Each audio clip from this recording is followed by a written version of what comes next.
കറ്റാർ വാഴയുടെ പരിചരണം എന്ന് പറഞ്ഞാൽ അതിന് വളമിടുന്നത് മാത്രമല്ല കേട്ടോ, അതിന് എപ്പോഴും ഒരു നിരീക്ഷണം നിരീക്ഷണം ആവശ്യമാണ്.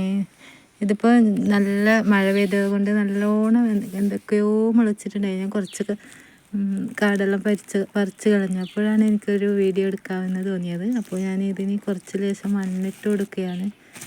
അപ്പോൾ മണ്ണിട്ട് കൊടുക്കുന്നത് ഇതിന് തണ്ടിൻ്റെ മൂലയിലൊക്കെ മുട്ടാതെ വേണം, നമ്മൾ തണ്ടിന് മുട്ടാതെ വേണം ഇതിന് മണ്ണിട്ട് കൊടുക്കുന്നത്. മണ്ണിട്ട് കൊടുക്കുന്നത് ഞങ്ങൾക്ക് പുതിയ പുതിയ കുരുന്ന് തൈകൾ മുളച്ച് വരാൻ നല്ലതാണ്.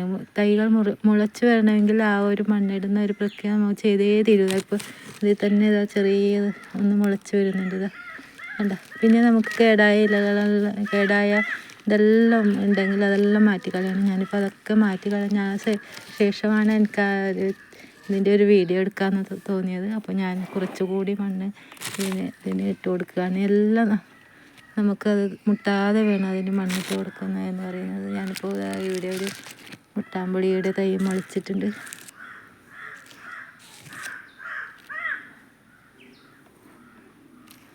അപ്പോൾ കറ്റാർവാഴക്ക് വേണ്ടുന്ന സമയത്ത് അതിന് പരിചരണം കൊടുത്തില്ലെങ്കിൽ അത് നമ്മുടെ കൺവെട്ടത്ത് തന്നെ നമ്മുടെ കണ്ണുകൾ എപ്പോഴും അതിനെ നിരീക്ഷിച്ചു കൊണ്ടിരുന്നില്ലെങ്കിൽ നമുക്കത് ആ തൈകൾ നഷ്ടപ്പെടാനുള്ള സാധ്യതയുണ്ട്.